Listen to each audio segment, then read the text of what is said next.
Baik, shalom Nggak boleh ada itu. Iya, maksudnya Bapak sama Ibu yang diberkati Tuhan Yesus Kristus. Pak Ketua STT Batra Josias masih di jalan. Jadi kita mulai, beliau memantau dari kendaraan. Mari kita mulai dengan doa ya. Bapak, kami bersyukur untuk waktu yang indah ini. Engkau Allah penuh kasih dan kuasa, layak terima pujian, sembah, hormat, kemuliaan kekal selamanya. Serahkan hati hidup, Tuhan intervensi ambil alih untuk pelayanan pekerjaan pada malam ini. Dari awal hingga akhirnya semuanya kami serahkan, mohon kebaikan, kemurahan, dan cinta Tuhan. Kami percaya Engkau ada, hidup dan berkuasa, dimuliakan Engkau selama-lamanya ya Tuhan.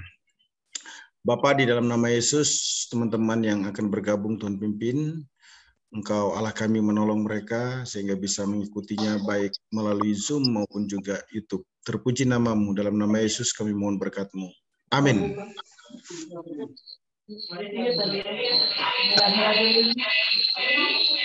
No feedback itu kok kalau Don Bater di yang di pusat itu dia feedback begini. Salam semuanya ya. Bapak Ibu yang diberkati Tuhan, bersyukur kepada Allah untuk semua kebaikan, kemurahan, dan cintanya. Welcome buat kita dari berbagai STT, dari berbagai denominasi, dan dari berbagai tempat. Kita akan melanjutkan pelajaran Kristologi 10, maksudnya teologi sistematika 10 dimensi ya. Nah, saat ini kita memasuki dimensi yang ke-10. Dimensi yang ke-10 secara khusus terkait dengan soteriology and spiritual life ya. Materi ini merupakan sesi yang ke-9 dan masih ada satu sesi lagi yang akan kita ikuti. Jadi ini pertemuan yang ke-9. Masih ada satu kali lagi kesempatan buat kita untuk bertemu di webinar Teologi Sistematika 10 Dimensi. Tanggal 1 nanti kita mulai dengan sesi yang baru, yaitu Teologi Sistematika 3 Dimensi ya. Baik. Kita mulai dengan abundant grace in salvation or hyper grace.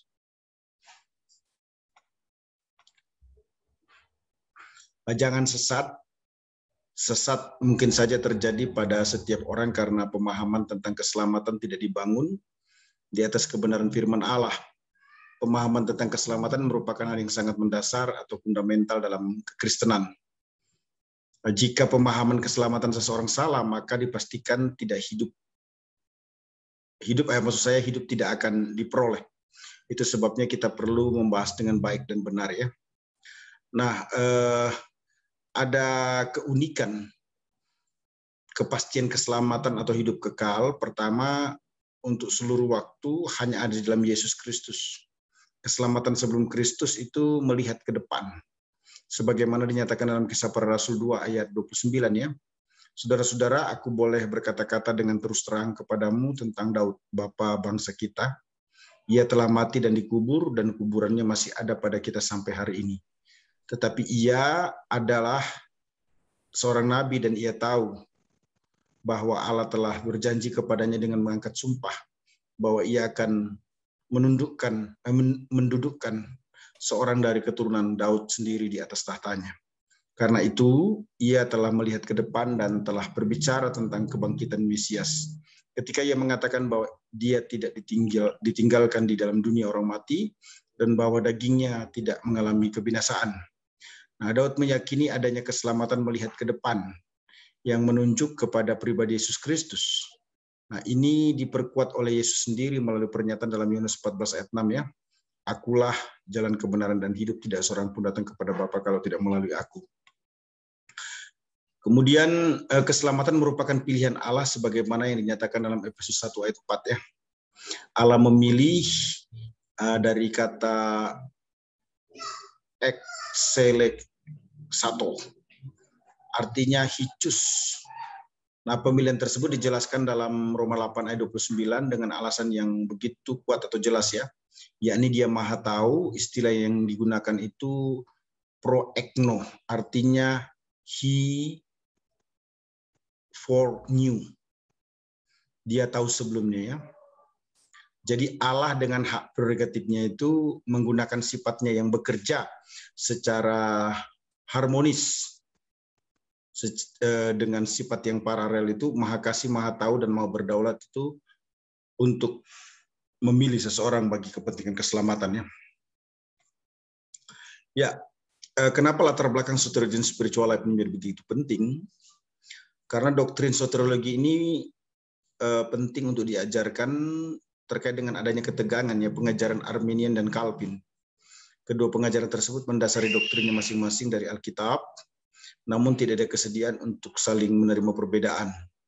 Bahkan menjadi perdebatan dari abad ke abad. Nah, terkadang penganut kedua belah pihak ini bersitegang, ya, saat memaparkan teologianya. Nah, hal ini tidak boleh dilihat sebagai kelemahan berteologi, namun justru harus dilihat sebagai keunikan dan kekayaan berteologi. Nah, menjadi pertanyaan besar saat berdiskusi mana yang benar, teologi Arminian atau Calvin. Nah, umumnya diketahui bahwa teologi Arminian itu menekankan keselamatan kekal, sangat menuntut atau dibangun di atas tanggung jawab manusia, ya. Sedangkan teologi Calvin mengutamakan keselamatan merupakan kasih karunia Allah. Nah, menjadi permasalahan karena kedua penganut tersebut saling mencari kelemahan, kemudian menjadikannya sebagai serangan yang melumpuhkan konsep soteriologi masing-masing, ya. Nah, menjawab permasalahan itu, maka saya merasa penting sekali untuk menyampaikan tentang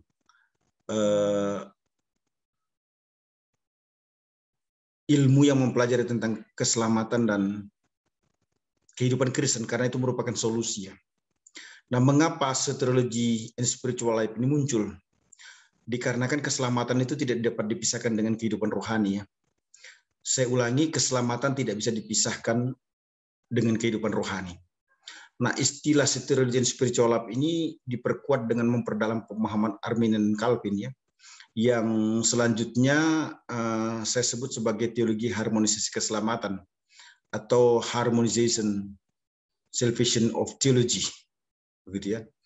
Teologi harmonisasi keselamatan itu menjadi sangat kuat, menjadi sangat penting karena gereja adalah orang percaya diberi tugas untuk menjadi pengganti Israel guna menyatakan keselamatan yang begitu spesifik, artinya hanya di dalam Yesus Kristus, ya. Matius 16 ayat 18, Yohanes 14 ayat 6. Nah, teologi harmonisasi keselamatan ini lebih mengutamakan data Alkitab, sehingga ditemukan perjumpaan antara teologi Arminian dan Calvin secara serasi, ya, seimbang, komprehensif, dan kohesif. Nah, soteriologi itu sangat terkait dengan dosa dan anugerah. Alkitab menyatakan dalam Yohanes 1 ayat 17, kasih karunia dan kebenaran datang oleh Yesus Kristus, tetapi upah dosa ialah maut, ya. Bahkan selanjutnya dalam Roma 6 ayat 23 dikatakan, sebab upah dosa ialah maut, tetapi karunia Allah ialah hidup yang kekal dalam Kristus Yesus Tuhan kita. Nah, Paulus menyatakan begitu keras dalam Galatia 1:8, ya. Tetapi sekalipun kami atau seorang malaikat dari sorga yang memberitakan kepada kamu suatu Injil yang berbeda dengan Injil yang telah kami beritakan kepadamu, terkutuklah dia. Jadi siapa yang mengajarkan keselamatan dengan cara salah, maka ia akan dikutuk. Nah, ini harus dihindari, ya. Perhatikan konsep abundant grace, kasih karunia yang berlimpah-limpah, ya. Dimulai dengan konsep kasih karunia dalam Perjanjian Lama. Nah, Perjanjian Lama itu menggunakan istilah hesed, ya. Terlihat dalam Keluaran 15 ayat 13, ya, dengan kata behasdekah, artinya in your mercy, dari akar kata hesed. Nah, istilah hesed ini dapat dimaknain sebagai terlibatnya perasaan yang dalam, adanya hubungan yang intim antara Allah dan manusia dalam rangka perseorangan kelompok karena perjanjian unilateral, ya, atau sepihak dari Allah, dan juga bisa dipahami sebagai anugerah Allah itu teguh, tahan uji, dan kokoh. Jadi hesed adalah kasih karunia atau kasih setia yang teguh antara dua kelompok yang mempunyai hubungan kekeluargaan dan khususnya dalam perjanjian-perjanjian di mana Allah terlibat dengan rahmatnya ya. Nah, sedangkan chesed atau anugerahnya yang sepihak itu menjadi jaminan. Jadi kekuatan kasih karunia itu ada pada pribadi Allah itu sendiri, bukan pada yang bersama dengan Allah, melainkan pada Allah yang bersama dengan orang percaya, yang menyertai orang percaya. Kemudian konsep kasih karunia dalam perjanjian baru itu menggunakan istilah charis ya. Nah, charis ini secara luas diterjemahkan dalam bahasa Inggris grace, kindness. Kasih karunia dalam 2 Korintus 8 ayat 9 ini menggunakan istilah karin dari akar kata karis, artinya grace ya. Nah, charis ini dapat diartikan 3 hal ya. Yang pertama itu pemberian cuma-cuma dari Allah yang nampak melalui pengorbanan Yesus Kristus sebagai anugerah. Itu bisa dicek dalam 2 Korintus 8 ayat 9 ya. Nah, pengorbanan tersebut dapat diterima dengan cuma-cuma Roma 6 ayat 11, pasal 5 ayat 15, Efesus 2 ayat 8 ya. Sehingga yang menerima anugerah tersebut menang atas hukuman dosa. Roma 5 ayat 12 dan selanjutnya ya. Yang kedua, bila charis diterima, anugerah itu akan memerintah kehidupan rohani si penerima dan mengontrol semua bidang kehidupannya ya. Kolose 4 ayat 6. Dan yang ketiga, charis Allah yang luar biasa tersebut mengakibatkan orang-orang beriman itu bersyukur yang tak terhingga kepada Allah, 2 Korintus 9 ayat 15 ya. Jadi kasih karunia itu tidak hanya bekerja di awal kehidupan kita bersama Tuhan, yaitu saat kita diselamatkan, tetapi kasih karunia bagi kita juga membantu kita hidup dalam kebenarannya sehingga mencapai garis akhir ya. Mengapa kita harus bertumbuh dalam abundant grace, bertumbuh dalam kasih karunia yang berlimpah-limpah? Setidaknya ada 3 alasan konkret ya. Yang penting untuk kita perhatikan. Pertama itu abundant grace bekerja untuk kita, Efesus 2 ayat 8 dan 9 ya. Hal ini terkait dengan keselamatan sebagaimana dijelaskan dalam Filipi 2 ayat 13 ya. Allah yang mengerjakan di dalam diri kamu menurut kerelaan kemauan dan kehendaknya. Jadi menerima Yesus Kristus sebagai juru selamat itu atau memperoleh keselamatan itu adalah pekerjaan Allah yang dimungkinkan melalui iman yang diberikan oleh Allah ya. Roma 10 ayat 17 berkata iman timbul didahului oleh mendengar firman Allah, yaitu mengerti jalan keselamatan atau Injil ya, 1 Korintus 15 ayat 2-4. Kemudian merespon pernyataan keselamatan, hati percaya, mulut mengaku Yesus adalah Tuhan ya. Dan juga dijelaskan diperkuat dalam Kisah Rasul 4 ayat 12. Dan memegang teguh jaminan atau kepastian keselamatan. 1 Yohanes 5 ayat 11-13 ya, ataupun juga diperkuat dalam Yohanes 10 ayat 28. Nah, yang kedua, abundant grace bekerja dalam kita, Efesus 2 ayat 10 ya, bagian A. Nah, ini terkait dengan karakter ya. Karakter yang dimaksudkan adalah menanggalkan atau mematikan atau membuang manusia lama, Kolose 3 ayat 5, 8 dan 9 ya. Dijelaskan di situ ada percabulan, kenajisan, hawa nafsu, nafsu jahat, keserakahan, penyembahan berhala, geram, kejahatan, fitnah, berkata-kata kotor, dusta. Nah, bukan hanya itu, namun juga mengenakan atau menunjukkan manusia baru. Jadi bukan hanya membuang, mematikan, menanggalkan manusia lama, tetapi juga mengenakan atau menunjukkan manusia baru. Kolose 3, 12-17 ya. Apa itu belas kasihan, kemurahan, kerendahan hati, kelemah lembutan, kesabaran, mengampuni, kasih, damai sejahtera, bersatu dan bersyukur ya. Firman perkataan Kristus menjadi nyata, berkata dan berbuat dalam nama Tuhan Yesus. Nah, kebangkitan Yesus itu memberi kuasa kepada kita untuk menanggalkan manusia lama dan mengenakan manusia baru. Yang ketiga itu abundant grace itu bekerja melalui kita ya, Efesus 2 ayat 10 bagian B dan C ya. Nah, ini terkait dengan apa? Pelayanan. Jadi kalau abundant grace bekerja untuk kita terkait dengan keselamatan, abundant grace bekerja dalam kita terkait dengan karakter, abundant grace bekerja melalui kita itu terkait dengan pelayanannya. Nah, perhatikan 2 Timotius 2 ayat 1 yang menekankan agar kuat untuk melayani dalam kasih karunia-Nya. Di mana di dalam 2 Timotius 2 ayat 2 menekankan untuk membangun dan memelihara kemitraan atau mempercayakan kepada yang dapat dipercaya, yang juga cakap mengajar ya dalam pelayanan. Nah, 2 Timotius 2 ayat 3 dan 4 menekankan kerelaan dan kelayakan menjadi pelayan seperti prajurit Kristus ya, di mana setiap prajurit harus berkomitmen untuk berkenan kepada komandannya. Nah, 2 Timotius 2 ayat 5 menekankan ketaatan menjadi pelayan seperti olahragawan yang bertanding menurut peraturan-peraturan. 2 Timotius 2 ayat 6 menekankan kerja keras ya. Artinya menjadi pelayan seperti petani yang terkenal sebagai pekerja keras yang mengharapkan hasil panen. Nah, setiap orang percaya itu harus melayani Kristus yang telah menyelamatkan. Nah, ia akan datang kembali untuk memberikan upah atau setiap pelayan yang dilakukan oleh umatnya. Abundant grace sebagai closing saya nih ya, perlu diperhatikan ya.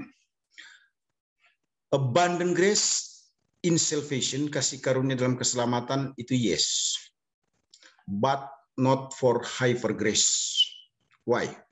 Karena hyper grace itu merupakan kejahatan intelektual manusia yang merusak karya penebusan Kristus, yang menguduskan hidup manusia baik secara posisi atau disebut dalam bahasa teologi possession sanctification maupun progressive sanctification untuk penyucian terus-menerus atau dari waktu ke waktu sampai pada kedatangannya ya.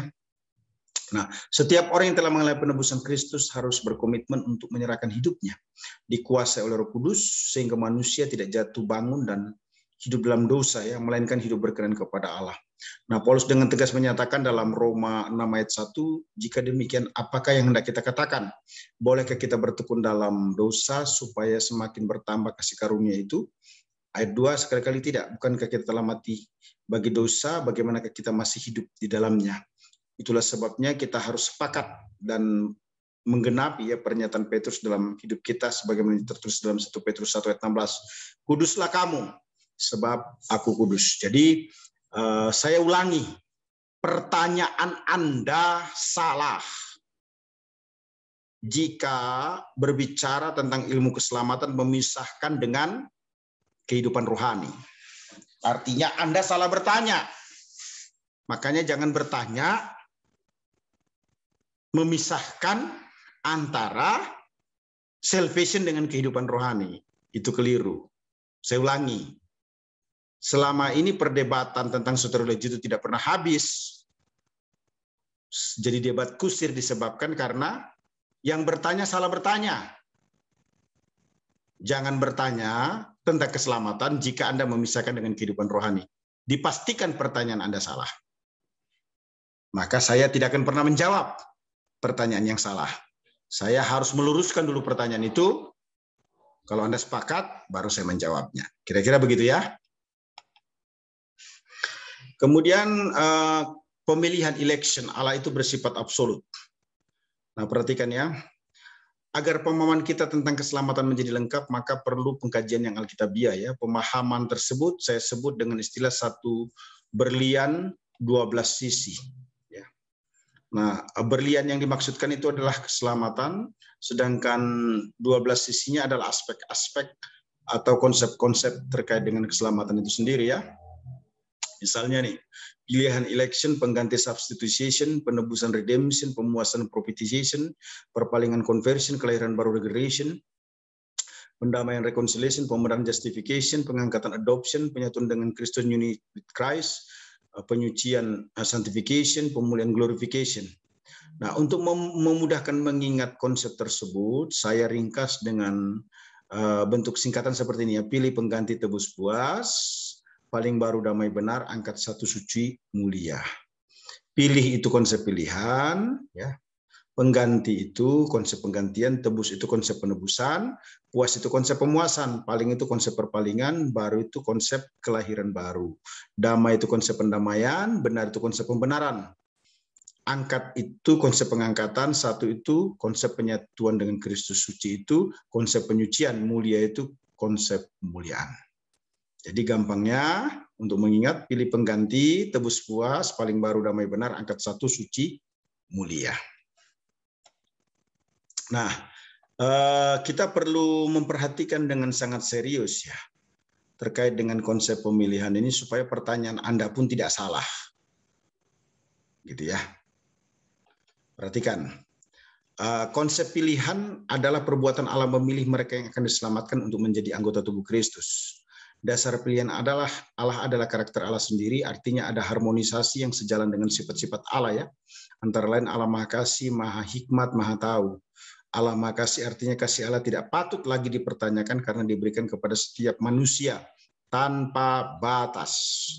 Nah, Allah Maha Berhikmat artinya hikmat atau pemikiran Allah tidak dapat diselami atau dibatasi oleh pemikiran manusia dan tidak pernah salah atau keliru ketika memilih seseorang.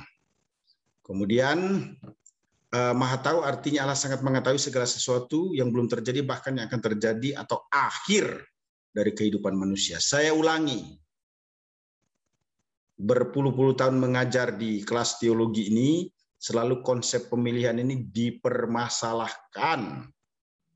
Dan saya mau sampaikan, saya ulangi, dasar pilihan Allah itu adalah karakter Allah sendiri. Artinya ada harmonisasi yang sejalan dengan sifat-sifat Allah, antara lain, perhatikan, Maha Kasih, Maha Hikmat, Maha Tahu. Apa itu Allah Maha Kasih? Artinya kasih Allah tidak patut lagi dipertanyakan karena diberikan kepada setiap orang yang tanpa batas. Kasih Allah tanpa batas ya. Kedua, Allah Maha Hikmat, artinya hikmat atau pemikiran Allah tidak dapat diselami atau dibatasi oleh pemikiran manusia dan tidak pernah salah atau keliru. Maha Tahu, artinya Allah sangat mengetahui segala sesuatu yang belum terjadi, bahkan yang akan terjadi atau akhir dari kehidupan. Contoh pemilihan dari pilihan Allah itu begitu jelas ditunjukkan dengan cara Ia memilih menciptakan alam semesta bagi kita, Ia memilih keluarga dan ras untuk kita masing-masing ya.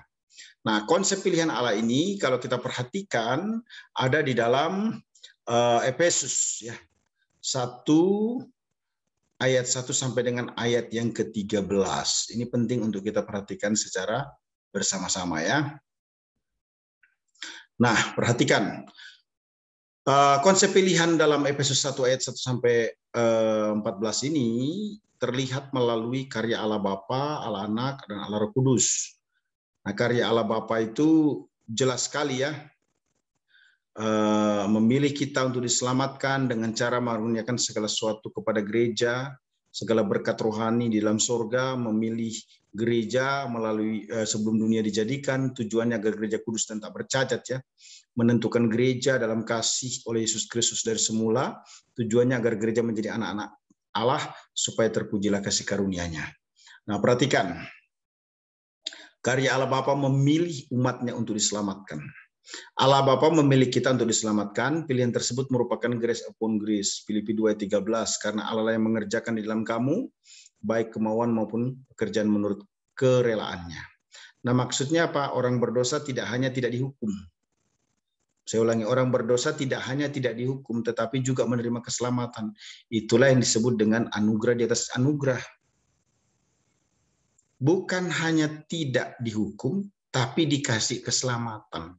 Yang semestinya dihukum masuk neraka.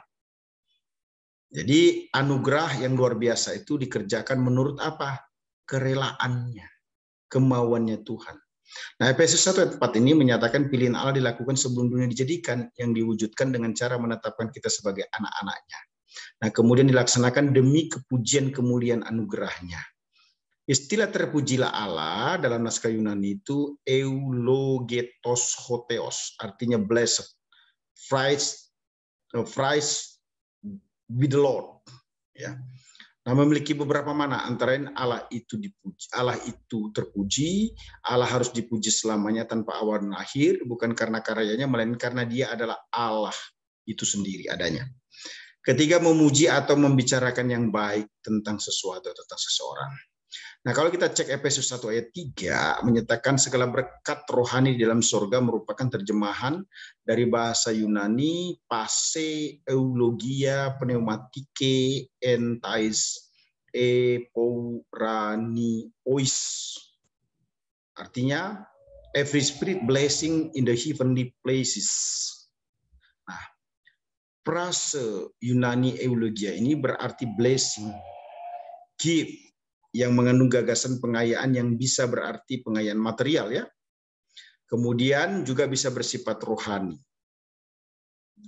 Nah, frase entois epouranioris yang berarti in the heavenly ini menunjuk letak atau lokasi keberadaan berkat-berkat rohani tersebut.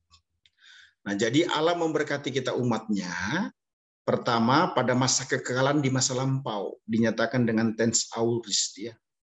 Kedua, dengan segala berkat rohani, pase, aulogia, pneumatike. Yang ketiga, di dalam Kristus en Kristo. Setiap orang percaya berada dalam Kristus sehingga kita diberkati oleh Allah.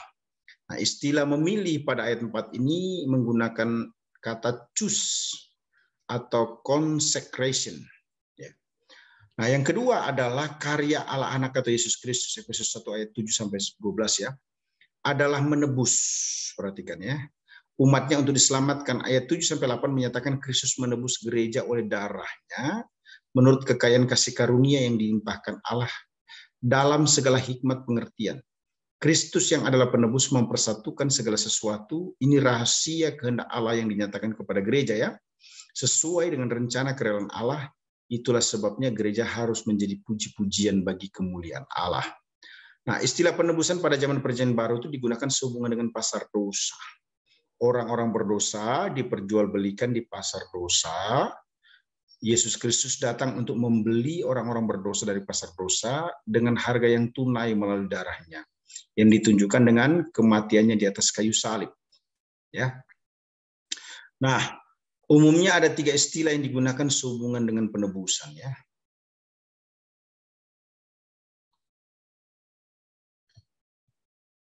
Oke. Umumnya ada 3 istilah terkait dengan penebusan. Pertama disebut agorazo, yang kedua ex agorazo, yang ketiga lutro ya. Ya, sebentar ya.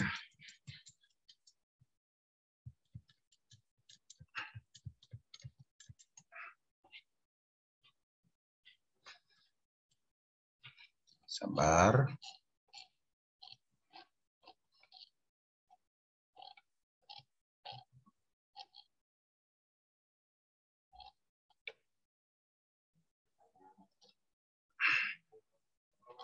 Baik.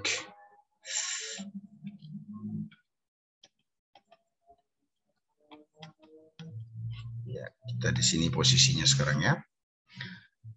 Nah, Bapak Ibu yang diberkati Tuhan, saya lanjutkan.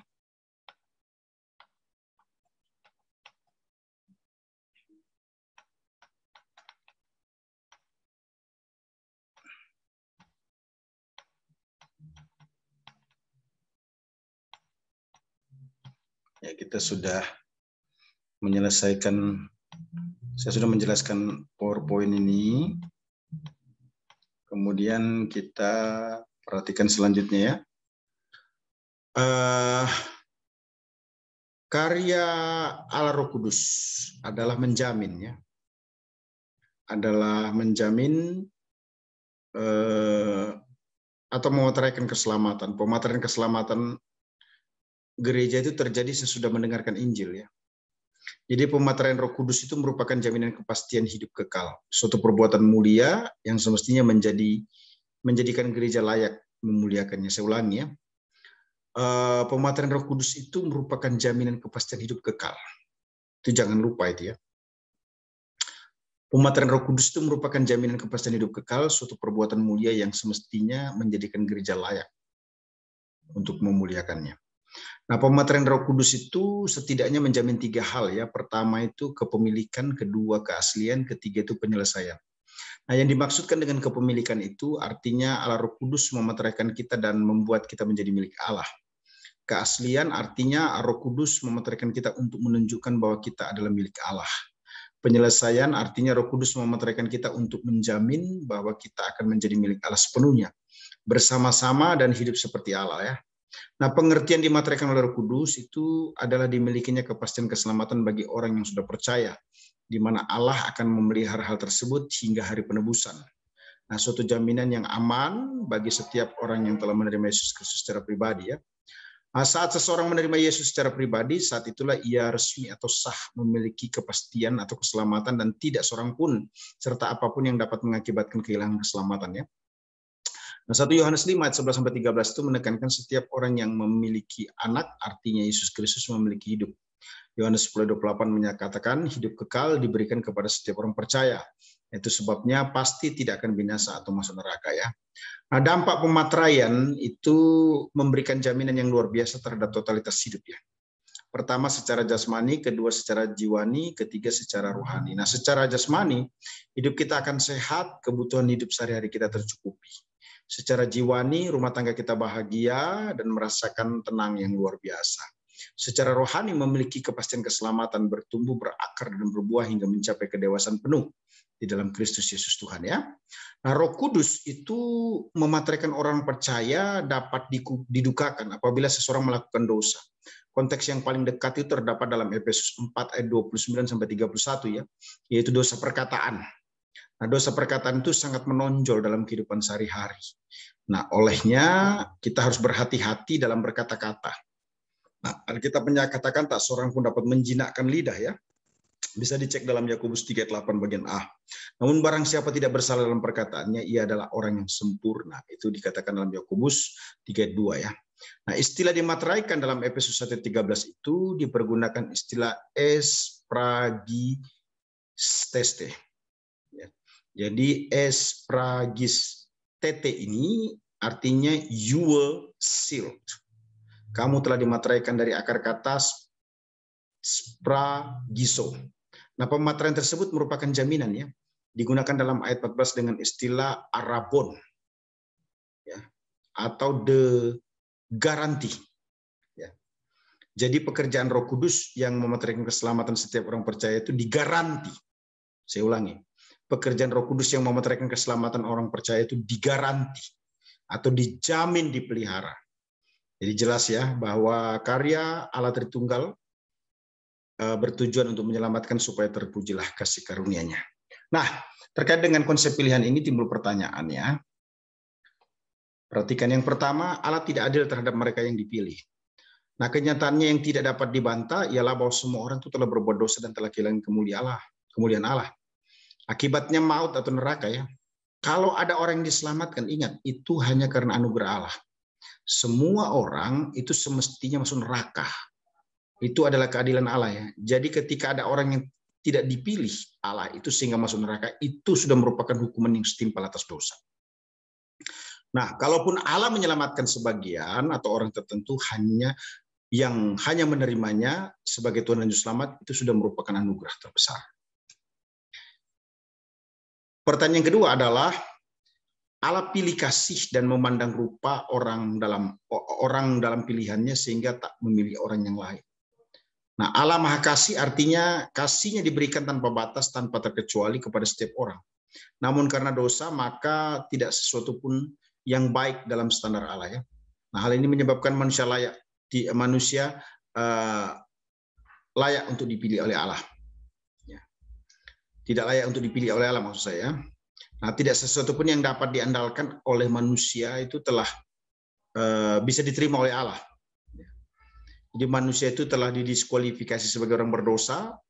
Di sisi yang lain tidak boleh dilupakan bahwa Allah bebas, yang merdeka Allah itu ya.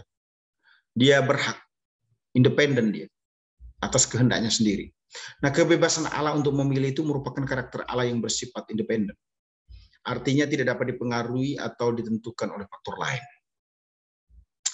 Nah, ketiga, konsep pilihan melemahkan sifat ketaatan orang Kristen atau orang beriman karena Allah telah menjalankan semua bagi mereka. Nah, konsep pilihan ini merupakan bagian dari aspek keselamatan. Sesungguhnya di dalamnya juga termasuk perpalingan, conversion, kelahiran baru atau degradation, dan penyucian secara progresif atau progressive sanctification yang menuju ke akhir yang menang atau keselamatan kekal. Nah, kemahatauan Allah ini membuat dirinya tidak akan pernah keliru. Dan pilihannya untuk kepastian keselamatan pada setiap orang tidak akan pernah meleset. Keempat, konsep pilihan membuat orang sombong karena merasa telah dipilih Allah ya. Nah, pilihan terhadap setiap orang untuk kepastian keselamatan itu justru menyadarkan dirinya bahwa hal tersebut diperoleh atas pekerjaan Roh Kudus ya. Filipi 2:13 atau kasih karunia Efesus 2 ayat 8-9 dan bukan merupakan upaya manusia. Jadi semestinya setiap orang itu justru semakin rendah hati dan tidak sombong. Kesombongan terjadi karena adanya usaha atau kebaikan manusia yang dijadikan alasan untuk diselamatkan ya. Nah, hal itu tentu merupakan suatu kekeliruan yang sangat fatal.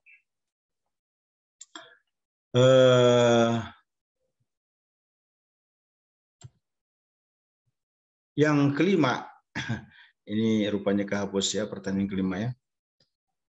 Yang kelima adalah konsep pilihan melemahkan desakan atau keperluan untuk bertobat bagi semua orang dan penginjilan sedunia akan terbatas lingkup jangkauannya.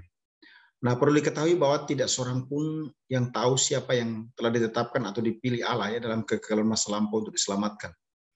Namun hal yang sangat mendasar atau terpenting adalah ada usaha untuk mengetahui cara untuk diselamatkan. Nah, pengertian tersebut menyadarkan juga bahwa manusia berdosa pasti menuju maut atau neraka. Nah, itu sebabnya kita yang sudah memperoleh kepastian keselamatan semestinya memiliki kepekaan untuk semakin serius melakukan penginjilan, sehingga semakin banyak orang yang bertobat dan menerima Yesus secara pribadi sebagai Tuhan dan Juru Selamat ya. Sebagai kesimpulannya, saya menyatakan bahwa setidaknya ada 5 keunikan sekaligus menjadi keistimewaannya yang membuktikan bahwa pemilihan Allah itu bersifat absolut terkait dengan keselamatan.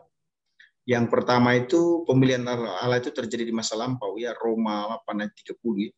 Yang kedua, pemilihan Allah terjadi sebelum dunia dijadikan, Efesus 1 ayat 4. Ketiga itu pemilihan Allah terjadi untuk memuliakan Dia, Efesus 1 ayat 6.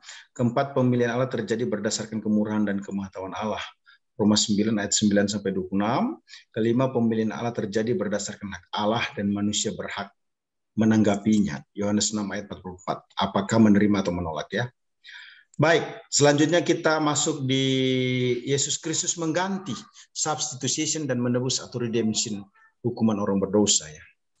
Nah, kita mulai dengan konsep pengganti ya, atau konsep penggantian ya.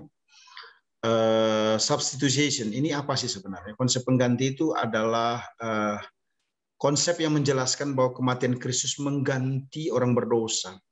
Nah, semua persembahan korban dalam perjanjian lama itu merupakan tipe atau pola yang menggambarkan kematian Kristus sebagai pengganti atau di tempat orang berdosa ya. Nah, Kristus adalah satu-satunya korban bakaran yang tidak bercela, harum dan memenuhi semua persyaratan yang ditunjukkan melalui penebusan di kayu salib hingga menjadi imam besar untuk selama-lamanya ya. Yesus menjadi penebus terungkap dalam Filipi 2 ayat 8. Dan dalam keadaan sebagai manusia, ia telah merendahkan dirinya dan taat sampai mati, bahkan sampai mati di atas kayu salib. Nah, Yesus Kristus itu menjadi imam besar untuk selama-lamanya, itu terungkap dalam Ibrani 9 ayat 11 sampai dengan ayat yang ke-14 ya. Firman Tuhan berkata demikian, tetapi Kristus telah datang sebagai imam besar untuk hal-hal yang baik yang akan datang. Ia telah melintasi kemah yang lebih besar dan lebih sempurna, dan bukan dibuat oleh tangan manusia, artinya yang tidak termasuk ciptaan ini.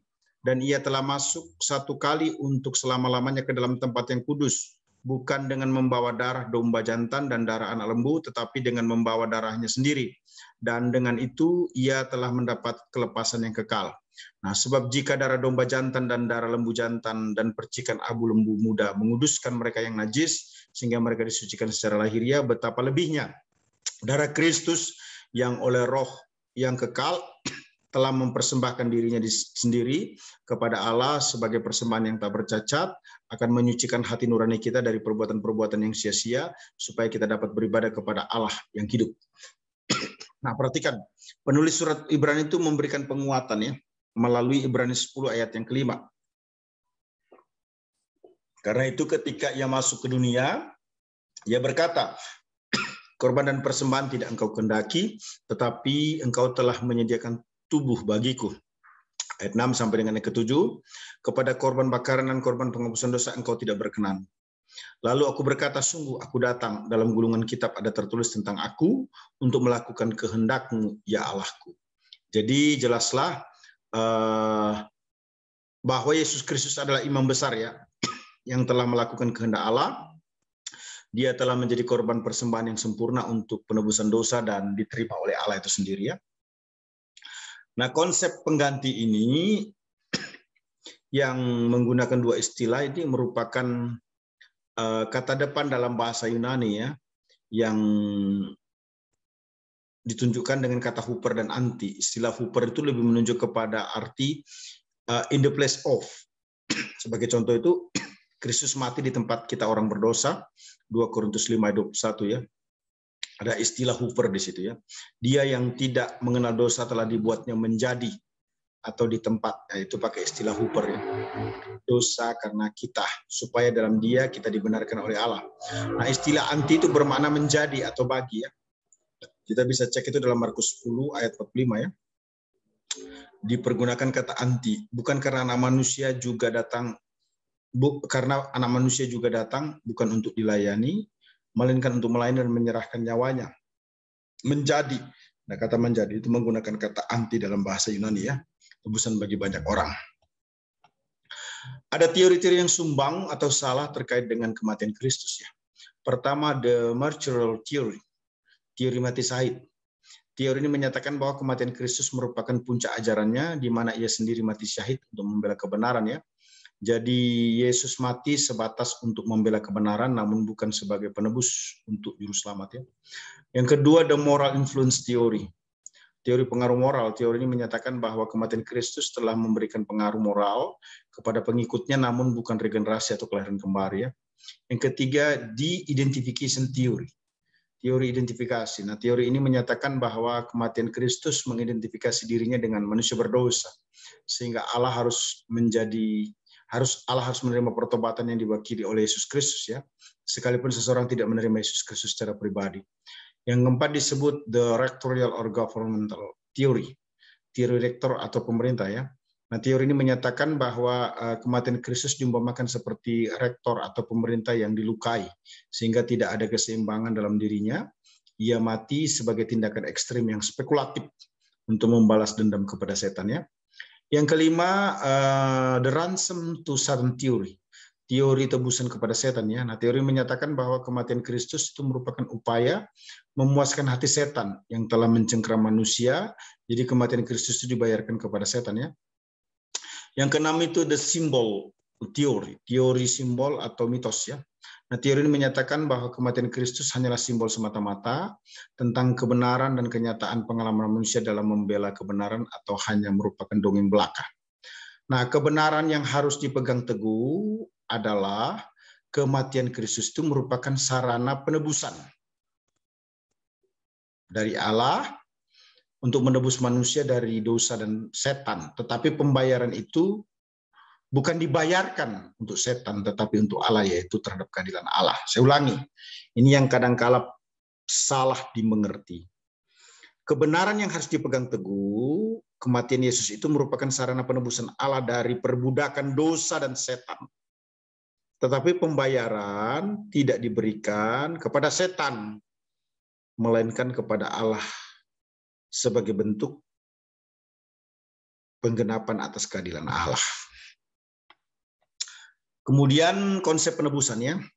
Nah, istilah penebusan itu pada Perjanjian Baru digunakan dengan sehubungan dengan pasar dosa ya. Orang-orang berdosa diperjualbelikan di pasar dosa. Nah, Yesus Kristus itu datang untuk membeli orang-orang berdosa dari pasar dosa dengan harga yang tunai, yaitu dengan darahnya melalui kematian di atas kayu salib ya. Nah, umumnya ada 3 istilah sehubungan dengan penebusan. Yang pertama itu agorazo. Nah, istilah agorazo ini secara literal dijelaskan dalam Matius 13 ayat 44 menggunakan istilah agorase, artinya to buy in the marketplace atau purchase. Literalnya itu digunakan dalam Matius 13 ayat 44 ya. Karena kerajaan surga adalah seperti harta yang terpendam di ladang yang ditemukan orang lalu disembunyikan lagi, dan karena sukacitanya ia pergi menjual semuanya yang dipunyainya, ia membeli ladang itu. Nah, secara figuratif itu dijelaskan dalam 1 Korintus 6 ayat 20 ya, sebab kamu telah ditebus dengan harga lunas. Karena itu muliakanlah Allah dengan tubuhmu, artinya kita telah dibeli dari pasar dosa oleh darah Yesus Kristus. Itulah itulah yang digunakan ya untuk ex agorazo, yang kemudian digunakan sebagai istilah ex agorazo ya. Nah, kemudian yang kedua adalah istilah ex agorazo. Galatia 3 ayat 13 ya, Kristus telah menebus kita dari kutuk hukum Taurat dengan jalan menjadi kutuk karena kita, sebab ada tertulis, terkutuklah orang yang digantung pada kayu salib. Nah, istilah menebus ini merupakan terjemahan dari bahasa Yunani ya, exegorasen, dari akar kata ex agorazo, artinya redeemed. Galatia 4 ayat 5 itu menjelaskan istilah menebus mereka ya, yang takluk kepada hukum Taurat, supaya kita diterima menjadi anak. Jadi Kristus telah menebus kita dan tidak akan pernah kembali lagi ke perbudakan atau pasar dosa, dijadikan ex, kira-kira begitu. Yang ketiga itu adalah istilah lutro ya. Markus 10 ayat 45 menyatakan karena anak manusia juga datang bukan untuk dilayani melainkan untuk melayani dan untuk memberikan nyawanya menjadi tebusan bagi banyak orang. Nah, istilah menebus itu dari bahasa Yunani menggunakan kata lutro. Artinya as a ransom. Mana kata menebus dalam Markus 10 ayat 45 dinyatakan merdeka bebas dari pasar dosa ya. Nah, Efesus 1 ayat 7 berkata dalam dia kita mendapat penebusan melalui darahnya yaitu pengampunan dosa atas pelanggaran-pelanggaran kita sesuai dengan kekayaan anugerahnya. Nah, 1 Korintus 1 ayat 30 berkata tetapi oleh dia kamu berada dalam Kristus Yesus yang oleh Allah telah menjadi hikmat bagi kita. Ia membenarkan dan menguduskan dan menebus atau redeem ya. Kita istilah lutro dimanain sebagai Yesus Kristus adalah tebusan untuk membebaskan ya, memerdekakan. Jadi jelas ya bahwa penebusan redemption itu dapat dimanain sebagai tindakan Yesus Kristus menjadi penebus bagi dosa kita. Nah, Yesus Kristus itu menebus kita untuk diselamatkan. Kalau kita cek Efesus 1 ya, ayat yang ke-7 sampai 12 itu ada 3 hal penting yang perlu kita ketahui ya. Pertama itu Kristus menebus, kedua Kristus mempersatukan segala sesuatu, ketiga Kristus memberikan bagian yang dijanjikan kepada gereja. Nah, Kristus menebus itu dengan darahnya menurut kekayaan kasih karunia Allah yang dilimpahkan Allah dalam segala hikmat dan yang dilimpahkan Allah dalam segala pengertian. Ketika Kristus mempersatukan segala sesuatu, dikatakan dalam ayat 9 dan 10 dari Efesus 1 ya, ini merupakan rahasia kehendak Allah yang dinyatakan kepada gereja sesuai dengan rencana kerelaan Allah ya. Nah, ketika Kristus memberikan bagian yang dijanjikan kepada gereja ayat 11 sampai 12, itu sesuai dengan maksud Allah. Kemudian supaya gereja menjadi puji-pujian bagi kemuliaannya. Nah, apa sih hasil penebusan Kristus? Pertama, rasa bersalah diangkat karena hati kita tidak menuduh kita lagi sebagai orang berdosa ya. Nah, 1 Yohanes 3:20 berkata, sebab jika kita dituduh olehnya, Allah adalah lebih besar daripada hati kita serta mengetahui segala sesuatu. Nah, ayat 20, ya. Saya ulangi ya.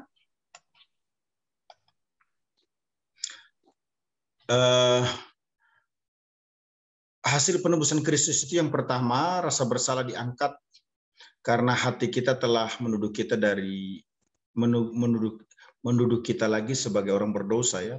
Dijelaskan dalam 1 Yohanes 3:20 sampai dengan ayat 21. Yang kedua, terjadi kelepasan dari kuasa dosa dan penyucian guna melakukan perbuatan yang baik ya.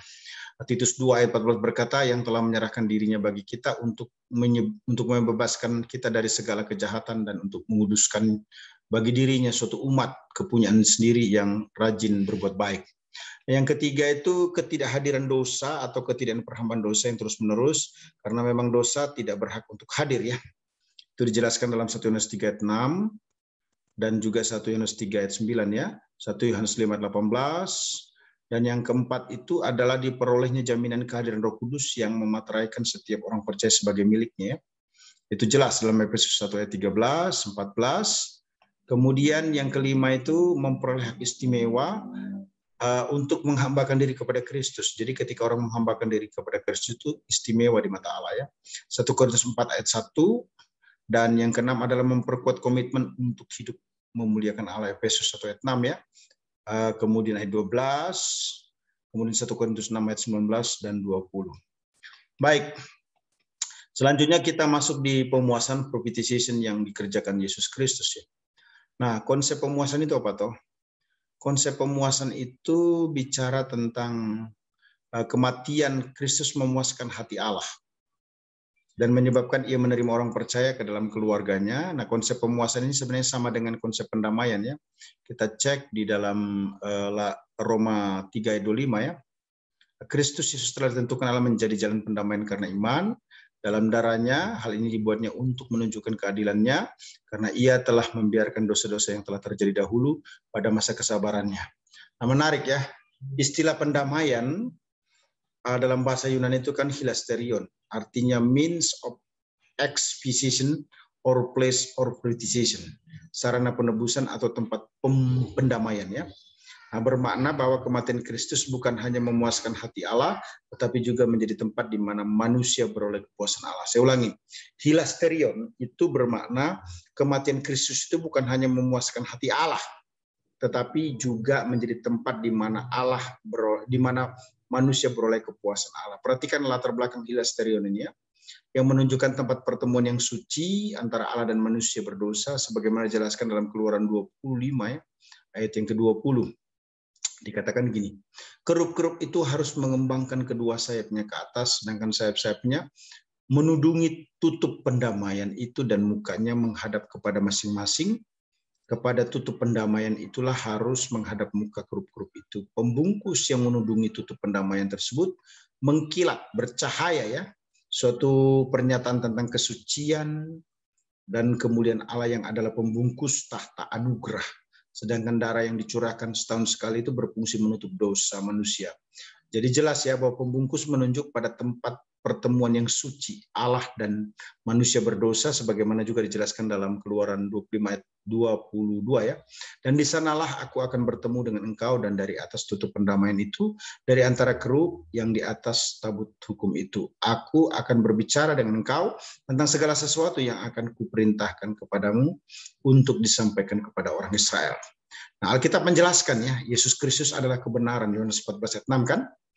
Nah, kata Yesus, akulah jalan kebenaran dan hidup. Nah, terjemahan NIV, New International Version itu menggunakan kata begini, Jesus answer, I am the way and the truth and the life. Ya, kata kebenaran itu dalam naskah Alkitab bahasa Indonesia kan menggunakan kata aletheia ya, artinya truth, merupakan nominatif singular, maknanya apa? Yesus Kristus sebagai yang tunggal adalah kebenaran menjadi pokok utama yang harus menjadi perhatian bagi pembaca Injil Yohanes dan juga bagi setiap orang percaya. Nah, jadi Yesus adalah kebenaran yang menutupi seluruh dosa manusia sehingga Allah Bapa menjadi puas dan tidak mengingat dosa manusia lagi. Artinya kematian Kristus memuaskan hati Allah. Nah, ini menyebabkan Allah menerima setiap orang percaya ke dalam keluarganya ya. Ini penting bagi kita untuk kita pahami ya. Nah, pemuasan hati Allah itu sangat terkait dengan murkanya, artinya karena dosa, Allah menjadi murka terhadap manusia. Nah, itu sebabnya perlu ada penyelesaian atas murka tersebut, yang menyebabkan Allah tidak menimpakan murkanya kepada manusia berdosa. Nah, kematian Kristus menyelesaikan murka tersebut ya. Bahkan memuaskan hati Allah sehingga manusia beroleh pengampunan dosa. Nah, beberapa fakta yang menyebabkan Allah itu murka apa? Ketidaktaatan manusia kepada Kristus ya, Yohanes 3:36. Kemudian kefasikan dan kelaliman manusia, Roma 1 ayat 18.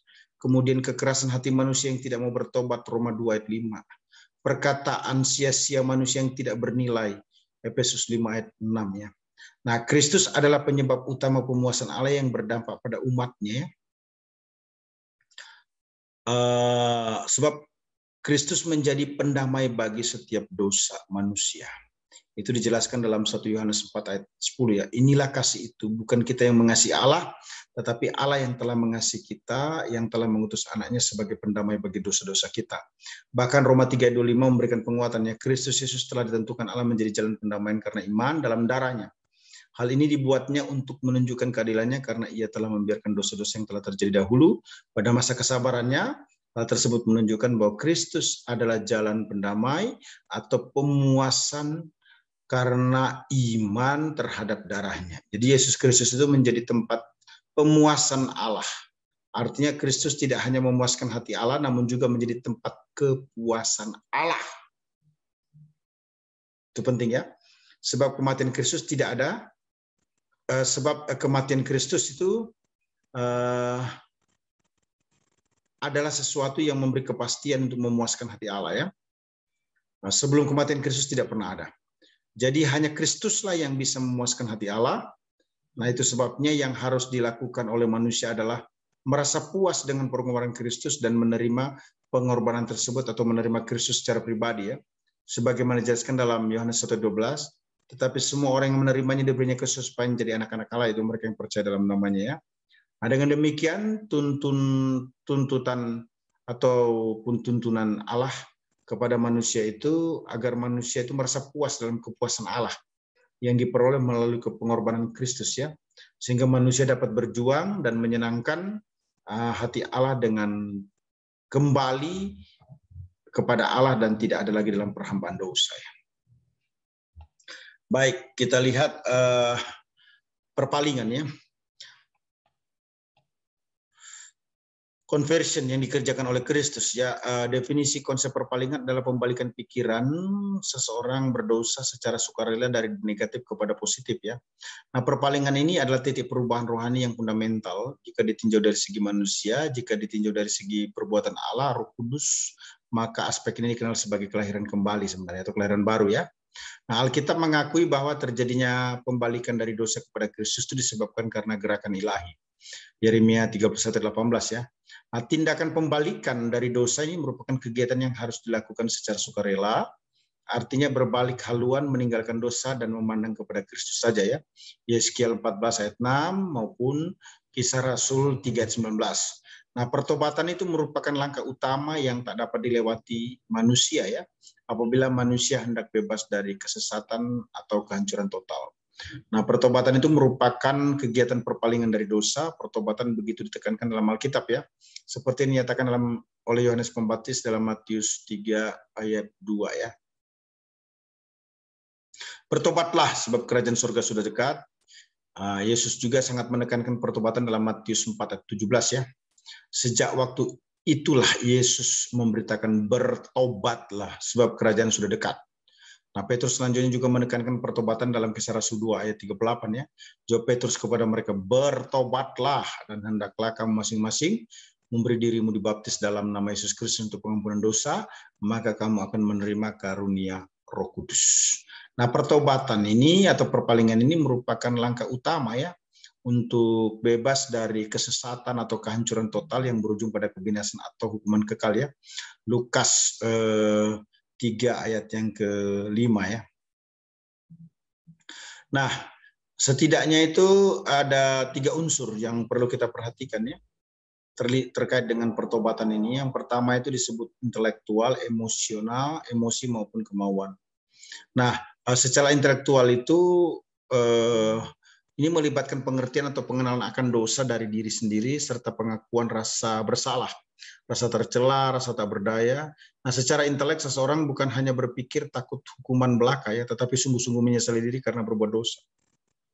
Secara emosi ada perubahan perasaannya. Ada rasa sedih bukan karena mau tetapi karena menyesal atas dosa-dosa. Unsur kemauan, ada kemauan untuk berbalik dari dosa-dosa mereka dan kemauan untuk menerima anugerah Allah dalam Yesus Kristus serta kemauan hidup bagi Allah. Makanya saya kadang-kala bertanya, pertanyaan Anda itu salah. Orang bertobat kok tidak melibatkan intelektual, tidak melibatkan emosi, dan tidak melibatkan kemauan. Jadi pertanyaannya yang salah.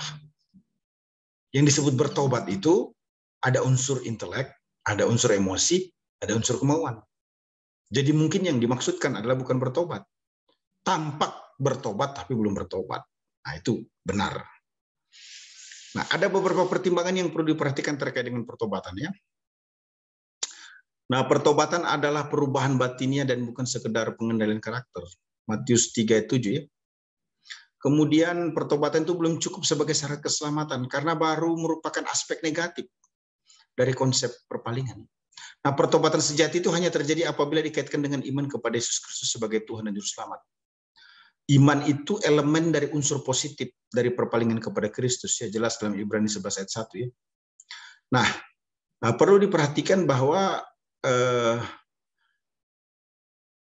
yang namanya iman itu memiliki 2 sisi. Iman yang menyelamatkan melalui percaya kepada Yesus Kristus sebagai Juru Selamat pribadi, dan iman yang menguatkan, artinya terus-menerus mempercayakan hidup untuk dipimpin oleh Tuhan. Jadi ketika ada orang berkata, Pak, dia beriman kepada Yesus tapi hidupnya tidak benar, itu salah ngomong. Iman itu 2 sisi. Iman yang menyelamatkan kepada Yesus Kristus sebagai Juru Selamat, dan iman dalam artian terus-menerus mempercayakan hidup untuk dipimpin oleh Roh Kudus. Jadi iman itu tidak hanya terkait dengan heaven, tapi juga kesaksian.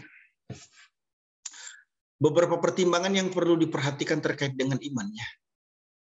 Ya, jangan lupa ya, pengalaman hidup, kemudian objek iman adalah pribadi Yesus Kristus, dasar dari keselamatan adalah integritas Allah, kemudian perpalingan dilakukan dengan iman bukanlah buah Roh Kudus ya, melainkan gerakan batinia yang mendorong kita menyerahkan hidup kepada Allah sepenuhnya. Nah, hasil perpalingan ditunjukkan dengan perbuatan baik ya. Nah, perpalingan mendorong setiap orang percaya untuk bertumbuh dalam Tuhan sehingga menghasilkan buah roh ya. Galatia 5 ayat 22 dan 23. Nah, setidaknya ada 8 berkat yang diperoleh secara mantap ya. Luar biasa setelah seseorang mengalami pertobatan atau perpalingan yang menjadikan dirinya manusia baru dalam Kristus ya. Pertama, manusia baru dalam Kristus itu bukan lagi seorang berdosa melainkan menjadi orang kudus. Itu jangan lupa itu ya. 1 Korintus 1 ayat yang ke-2 pasal 6 ayat 1 ya. Jadi setiap orang yang telah menerima Yesus Kristus secara pribadi itu dikuduskan oleh Allah sehingga tidak disebut lagi sebagai orang berdosa, keturunan Adam dan Hawa, melainkan umat yang dikuduskan oleh Allah ya. Kemudian yang kedua itu manusia baru dalam Kristus bukan lagi budak dosa tetapi menyerahkan hidup kepada Yesus dan kebenarannya. Roma 6 ayat 16 ya. Sampai dengan ayat yang ke-19 dan 1 Korintus 7 ayat 22.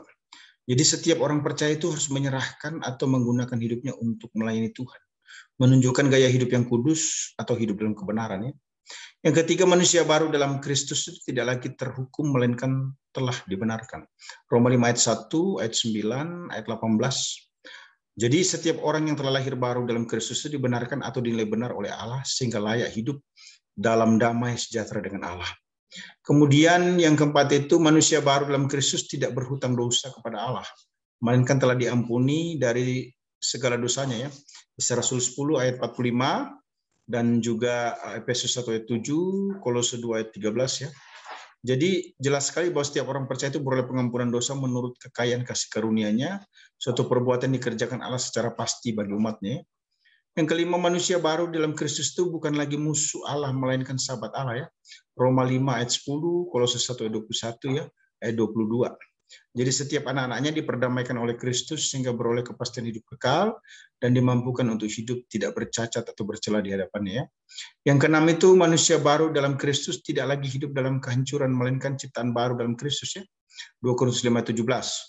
Jadi setiap orang yang percaya itu, setiap orang yang menjadi manusia baru itu hidupnya tidak akan berantakan atau rusak. Karena Roh Kudus yang akan selalu memampukan untuk menunjukkan hidup yang baik ya. Yang ketujuh, manusia baru dalam Kristus itu tidak lagi mati secara rohani, melainkan tetap hidup dalam Allah ya. Efesus 2 ayat 1. Jadi setiap orang yang beriman kepada Kristus itu mendapatkan akses untuk menunjukkan kehidupan rohani yang baik, yang bersekutu dan melakukan kehendaknya. Yang kedelapan, manusia baru dalam Kristus itu bukan lagi seorang yang tak berdaya, melainkan seorang yang kuat. Karena pendiaman Roh Kudus sebagai penolong ya. Yohanes 14 ayat 6 sampai dengan ayat 17 ya, dijelaskan bahwa setiap anak-anak Allah itu akan hidup dalam kebenaran karena Roh Kudus akan menyertai dan selalu berdiam dalam hidup orang tersebut. Ya, selanjutnya kita akan belajar tentang born again atau kelahiran baru atau regeneration yang original ya. Nah, konsep kelahiran baru ini menjadi ciptaan baru dalam Kristus. Istilah kelahiran baru ini berasal dari bahasa Yunani geneteonoten ya, yang berarti to beget from above, diturunkan dari atas atau dilahirkan kembali ya. Itu jelas dalam Yohanes 3 ayat yang ketiga. Yesus menjawab, katanya, aku berkata kepadamu, sesungguhnya jika seorang tidak dilahirkan kembali, ia tidak akan melihat kerajaan Allah. Selanjutnya ayat 5 menjelaskan bahwa dilahirkan kembali yang dimaksudkan itu apa? Dilahirkan dari air dan roh sehingga setiap orang masuk dan mendapatkan kerajaan Allah. Nah, konsep kelahiran baru begitu jelas diungkapkan dalam Yohanes 3 ya, ayat 1 sampai dengan ayat yang ke-21. Nah, sebenarnya Yohanes 3 ayat 1 sampai dengan ayat 21 ini menjelaskan proses dari kelahiran baru yang original ya, atau yang sesungguhnya terungkap melalui adanya komunikasi interpersonal antara Yesus Kristus dan Nikodemus ya. Ada 3 hal penting yang perlu diperhatikan untuk menuntaskan penjelasan tentang kelahiran baru melalui komunikasi yang bersifat interpersonalnya, antar pribadi ya. Pertama itu harus menghargai komunikasi interpersonal. Kemudian yang kedua itu memahami komunikasi interpersonal. Yang ketiga itu menerapkan komunikasi interpersonal. Nah, coba kita cek satu-satu ya. Yang pertama itu menghargai komunikasi interpersonal dinyatakan dalam Yohanes 3 ayat 1 sampai 2 ya. Langsung saja kepada intinya bahwa Nikodemus itu berkomunikasi dengan Yesus memanfaatkan waktu yang tepat, yakni di malam hari. Ya, ini dilakukan Nikodemus agar tidak diketahui orang lain demi mempertahankan atau mengamankan wibawa dirinya sebagai seorang Farisi, ya, sekaligus sebagai pemimpin agama Yahudi. Nah, ayat 2 terlihat jelas yang memulai komunikasi adalah Nikodemus, ya. Nikodemus mengakui bahwa Yesus lebih berwibawa daripada dirinya sendiri sebagai seorang nabi dan disertai Allah. Kemudian yang kedua itu memahami komunikasi interpersonal yang baik dapat dicermati dalam Yohanes 3 ayat 3-6 itu, ya. Nah, langsung kepada intinya saja ingin menjelaskan bahwa kelahiran baru itu bukan sekedar emosi, melainkan pengalaman iman yang menjadikan seseorang memiliki kodrat baru, yaitu kodrat Allah, ya. Ini merupakan pekerjaan Roh Allah yang terjadi ketika seseorang menerima Yesus Kristus secara pribadi. Jangan lupa itu, ya. Nah, Chris Marantika sebagai tokoh Injil itu menjelaskan kelahiran baru itu membuktikan bahwa setiap orang percaya tetap sama dalam kepribadian, berbeda dalam gaya hidup, alias dikendalikan oleh Roh Kudus. Namun ini juga tidak menunjukkan bahwa orang tersebut menjadi sempurna secara rohani. Nah, penulis lain adalah M.R. Gordon menjelaskan kelahiran baru itu merupakan aktivitas Roh Allah yang harus diresponi dengan berkomitmen melakukan atau hidup sesuai kehendak Allah. Nah, Donald Guthrie menyatakan bahwa hanya orang yang melangkah dengan iman yang dapat memasuki atau melihat kerajaan Allah. Nah, melihat dalam hal ini dapat dipahami sebagai mengalami, ya. Jadi kelahiran baru itu mendahului dan bukan mengikuti melihat kerajaan Allah. Saya ulangi. Kelahiran baru mendahului, bukan mengikuti perbuatan melihat kerajaan Allah. Baik, yang ketiga adalah menerapkan komunikasi interpersonal, ya, dinyatakan dalam Yohanes 3 ayat 7 sampai dengan ayat yang ke-21, ya. Kalau kita perhatikan itu sebenarnya ada akurasi communication ayat 7 sampai 8, kemudian brevity communication ayat 9 sampai 12, clarity communication ayat 13 sampai dengan 21, ya. Accuracy communication itu berkomunikasi secara akurat, ya. Kemudian brevity communication itu komunikasi yang ringkas, kemudian clarity communication itu komunikasi yang jelas, ya. Baik, kelahiran kembali itu atau kelahiran baru itu terjadi pertama kan adanya firman yang membuahkan pertobatan, Yohanes 3:16. Jadi omong kosong. Kalau orang itu terima Yesus itu tanpa ada firman yang dia terima. Jangan terpukau dengan pengalaman yang spektakuler dan sebagainya, ya. Itu pembodohan dan pembohongan. Tidak ada orang lahir baru tanpa kuasa firman Allah. Yang kedua adanya Roh Kudus yang bekerja, ya. Yohanes 3 ayat 6 sampai 12. Kemudian yang ketiga itu adanya iman yang tertuju kepada Yesus. Yohanes 3 ayat 14, ya. 11 sampai 14, ya. Khususnya di ayat yang ke-16, ya, sorry. Nah, pondasi kelahiran baru itu sendiri tidak ada lain, ya, kecuali dari Yesus. Kelahiran baru bukanlah perbaikan kodrat lama, ya, melainkan penerimaan kodrat baru. 2 Korintus 5:17 itu bicara bukan perbaikan kodrat lama, tapi pemberian kodrat baru. Saya ulangi, bukan perbaikan kodrat lama, tapi pemberian kodrat baru. Gitu, ya. Nah, kelahiran baru ini membuka peluang dari hari ke hari untuk menang atas dosa, ya, sebagaimana dijelaskan dalam Roma 8 ayat 1 sampai 2. Nah, kelahiran baru juga memampukan setiap anak-anak Allah untuk bisa mengasihi, ya. Itu dijelaskan di dalam 1 Yohanes 5 ayat pertama, ya. Baik. Nah, sekarang kita masuk di bagian selanjutnya yang disebut dengan pendamaian, ya, sebagai bagian yang terakhir dari presentasi saya. Reconciliation yang tidak terbatas. Pendamaian itu apa toh? Perseteruan antara manusia dengan Allah dihancurkan dan terjadinya pembaharuan hubungan antara kedua belah pihak karena pertobatan dari dosa dan iman kepada Yesus Kristus sebagai Tuhan dan Juru Selamat, ya. Nah, Alkitab memberikan penguatan terkait dengan konsep pendamaian itu dalam Roma 5 ayat 10, ya. Sebab jikalau kita ketika masih berseteru diperdamaikan dengan Allah oleh kematian anaknya, lebih-lebih kita yang sekarang telah diperdamaikan pasti akan diselamatkan oleh hidupnya. Itu menarik kalimat itu, ya. Dan bukan hanya itu saja, ayat 11, kita malah bermegah dalam Allah oleh Yesus Kristus Tuhan kita, sebab oleh Dia kita telah menerima pendamaian itu. Nah, karya pendamaian ini telah dikerjakan oleh Kristus ya, karena kita masih berdosa. Ketika kita masih berdosa, namun saat kita menerima Yesus Kristus, pendamaian tersebut menjadi efektif bagi kita ya, sehingga kita beroleh kepastian hidup yang kekal. Nah, hal sama juga dijelaskan oleh Paulus kembali dalam Kolose 1:20 ya. Dan oleh Dialah ia memperdamaikan segala sesuatu dengan dirinya, baik yang ada di bumi maupun yang ada di sorga, sesudah ia mengadakan pendamaian oleh darah salib Kristus. Nah, istilah memperdamaikan itu diterjemahkan dari kata apokatalasai, merupakan gabungan dari kata apo dan kata lasso ya, artinya mendamaikan sepenuhnya, begitu ya. Nah, perhatikan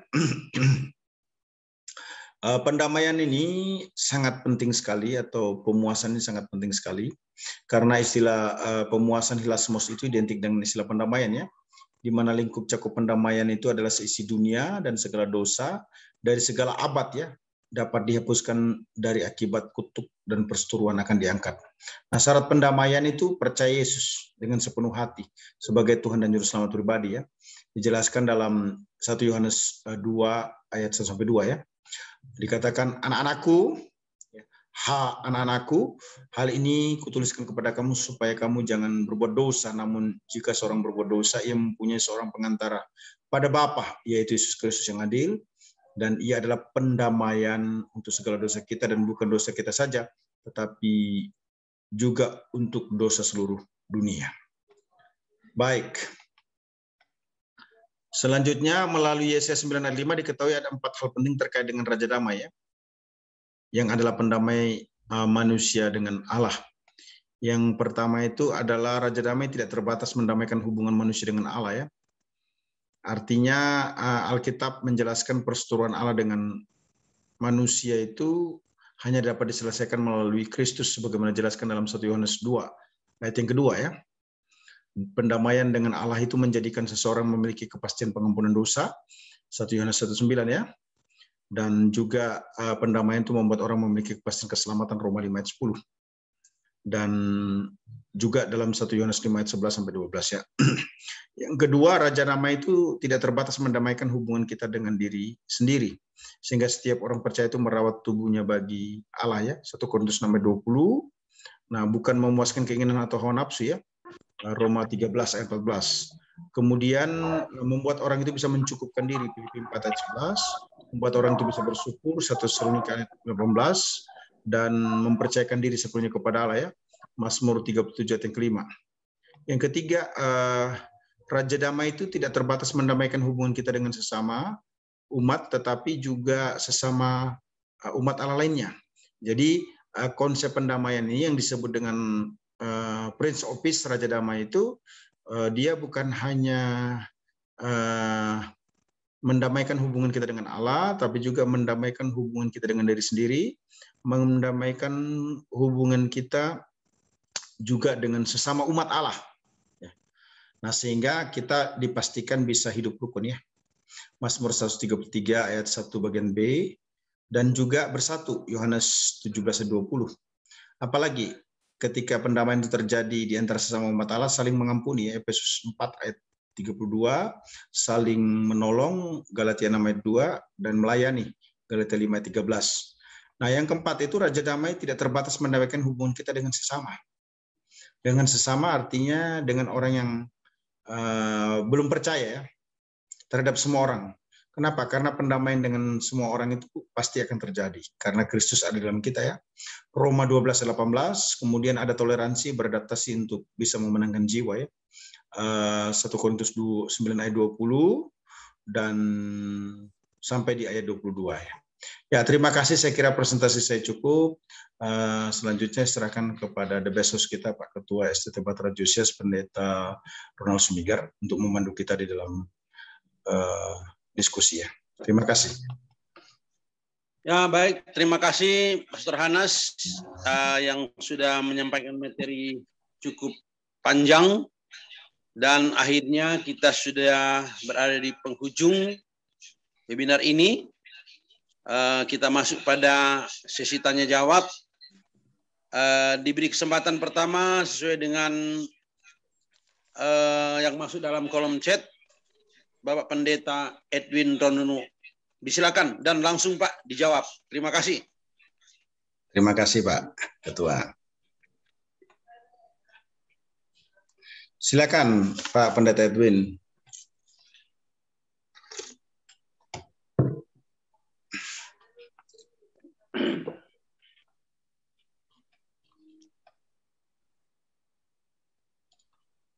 Shalom Pak Edwin.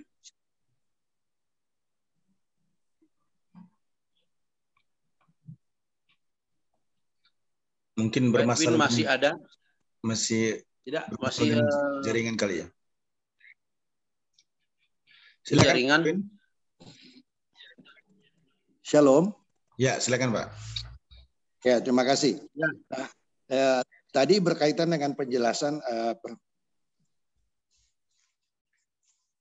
tentang hyper, saya ketahui lebih jauh mengenai hyper grace tadi disebutkan sebagai suatu kejahatan, ya, sebagai suatu, kalau boleh saya katakan sebagai kejahatan spiritual.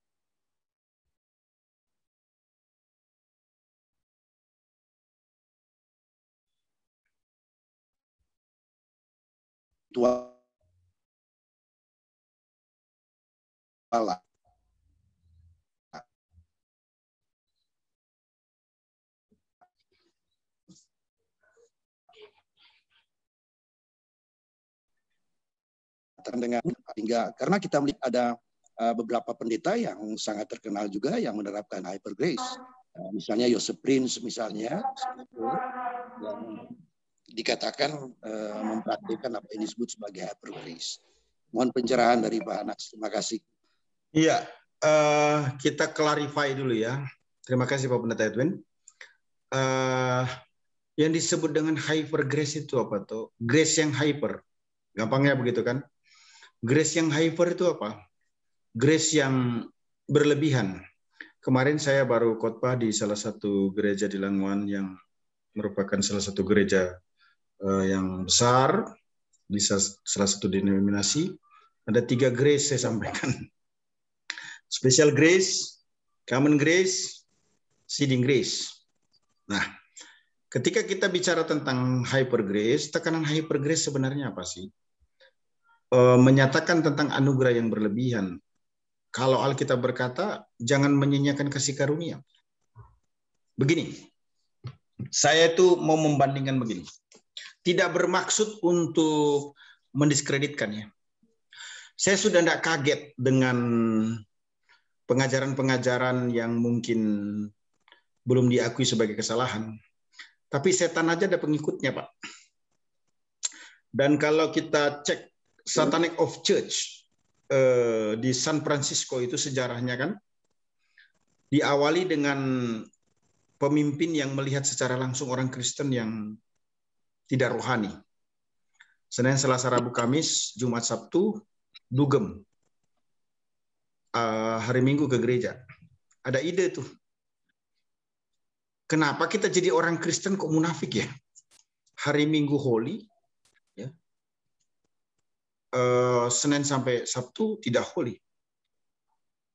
Ya sudah kalau gitu kita buat Satanic of Church saja. Muncullah gereja setan. Gereja setan itu kan sebenarnya gereja yang salah menginterpret atau menerjemahkan Alkitab. Gitu ya. Bisa dikatakan apa gereja setan itu adalah gereja yang memplesetkan Alkitab. Begitulah. Salib dibalik, perjamuan kudus betul-betul darah, kemudian kasih betul-betul seks bebas, yang semuanya dilarang. Jadi kebenaran Alkitab itu dibalikkan melalui pengajaran gereja setan. Nah, dengan tidak bermaksud mengcounter ataupun juga mendiskualifikasi pengajaran Derek Prince, jika terbukti betul bahwa pengajaran yang dimaksudkan itu adalah hyper dalam artian mempermainkan kasih karunia Allah ya, maka saya mau mengatakan itu sangat berbahaya dan itu harus ditolak. Nah, Paulus itu lebih tajam. Saya tidak menunjukkan teks ini kepada pendeta Derek Prince, tapi kepada siapa saja. Ya. Bukan Derek Prince, Pak. Maaf. Joseph Prince. Joseph Prince, sorry. Joseph Prince ya, sorry. Bukan Derek Prince, sorry. Joseph Prince. Di dalam Galatia 1 ayat 6 sampai dengan ayat yang ke-9 berkata, aku heran bahwa kamu begitu lekas berbalik daripada Dia yang oleh kasih karunia Kristus telah memanggil kamu dan mengikuti satu Injil yang lain. Yang sebenarnya bukan Injil, hanya orang yang mengacaukan kamu dan bermaksud untuk memutarbalikkan Injil Kristus. Tetapi sekalipun kami atau seorang malaikat, ini Paulus yang ngomong, apalagi manusia di dalam dunia ini, ya, kacang-kacang itu. Kaleng-kaleng, orang Jakarta bilang. Tetapi sekalipun kami atau seorang malaikat dari sorga yang memberitakan kepada kamu suatu Injil yang berbeda dengan Injil yang telah kami beritakan kepadamu, terkutuklah dia. Anatema loh, terkutuk. Seperti yang telah kami katakan dahulu. Jikalau aku katakan sekali lagi, jikalau ada orang yang memberitakan kepadamu suatu Injil yang berbeda dengan apa yang telah kamu terima, terkutuklah dia. Injil yang berbeda itu apa? Salah satunya pengertiannya adalah keselamatan dengan over. Keselamatan yang tidak terkoneksi dengan kehidupan kekristenan. Yesus Kristus itu tidak membuat orang hanya mendapatkan hidup kekal. Hanya mendapatkan anugerah. Tapi boleh mempermainkan anugerah. Oh, sangat-sangat tidak dibenarkan. Intinya begini. Saya dengan tegas menyatakan, sebaiknya orang yang tidak belajar teologi secara dalam jangan menyentuh ranah teologi dan memberikan statement yang begitu sumbang. Apalagi kalau yang bersangkutan populer. Pengikutnya pasti banyak. Dan itu akan mengakibatkan kehancuran atau melukai tubuh Kristus. Salah satunya yang muncul ini adalah hypergrace. Jika, saya ulangi lagi ya, jika hypergrace itu memang terbukti mempermainkan kasih karunia Allah. Jangan mempermainkan kemanusiaan ataupun juga emosi. Tetapi kita harus lebih yakin berpegang pada kebenaran firman Allah, apa yang dinyatakan oleh Alkitab. Buat saya Alkitab ini lebih dari cukup untuk menjelaskan tentang grace, anugerah yang Tuhan berikan. Ya, ada dua tadi dalam PL maupun PB, Ken maupun juga Karis. Ya. Dan baik Ken maupun Karis sama sekali tidak memberikan ruang untuk anugerah yang berlebihan. Paulus mengingatkan, jangan mempermainkan kasih karunia. Jadi ketika kita mendapatkan pengampunan, tidak bermakna kita bisa bermain-main dengan dosa. Jangan-jangan orang itu belum terima Yesus. Cuma dipoles, sudah lahir baru. Mulut bisa berkata Yesus toh, tapi hati dan sikap tidak bisa dibohongi. Terima kasih. Pak Anas, maaf kalau bisa saya tambah lagi. Tadi penjelasan dari Pak Anas kan itu standar. Yeah. Masalahnya adalah di mana overnya dari hyper grace-nya itu. Kalau dalam pengertian saya melihat, maaf ini kalau saya melihat itu mungkin salah satu aspek yang juga ada diterapkan di beberapa gereja di Indonesia, gereja-gereja besar, yaitu ke arah teologi kemakmuran yang lebih banyak mengarah kepada berharap bahwa orang bisa menjadi kaya di dalam pelayanan, gitu. Jadi kalau di dalam imannya bertumbuh, bertambah, ya semakin kaya. Jadi hyper grace ini ditekankan lebih banyak kepada seseorang untuk dia dapat menjadi kaya, dan dengan demikian dia harus memberi supaya dengan dia memberi dia menjadi kaya. Jadi saya bisa melihat dari segi over itu. Mungkin Pak Hanas, tapi saya belum dapat mengkategorikan itu sebagai sesuatu kejahatan spiritual. Itu adalah pelanggaran yang memang dapat dikatakan suatu pengajaran yang over, gitu. Tetapi saya kira dikaitkan dengan gereja setan, Satanic Church misalnya, itu saya kira tidak ada kaitannya di situ. Jadi barangkali ada hal-hal yang barangkali membuat Pak Hanas lebih menegaskan bahwa itu adalah suatu kejahatan. Katakanlah kejahatan spiritual misalnya, atau kejahatan religius. Gitu. Mungkin bisa lebih dijelaskan gitu Pak Hanas. Mohon maaf ini. Jadi begini, pertama silahkan tonton videonya Joseph Prince. Saya salah satu pengagumnya. Inggrisnya enak, ya, mudah saya pahami, ya, walaupun tidak 100%. Tapi untuk pokep-pokep bahasa Inggris sangat menolong. Ajarannya juga tidak terlalu rumit, tidak terlalu jelimet, ya. Tapi pertanyaannya begini, apakah prinsip-prinsip statement-statement yang dibangun itu biblikal atau tidak? Itu dulu. Menyerupai itu tidak bermakna sama. Menyerupai itu bisa berarti berbeda. Ya. Ori itu beda dengan KW 123. Maaf, saya orang Injil ini. Orang Injil ini, orang konservatif ini berkata begini, hampir benar itu tidak benar, setengah benar itu tidak benar. Jadi benar itu bulat. Tidak bermaksud arogan. Tapi yang saya mau sampaikan begini.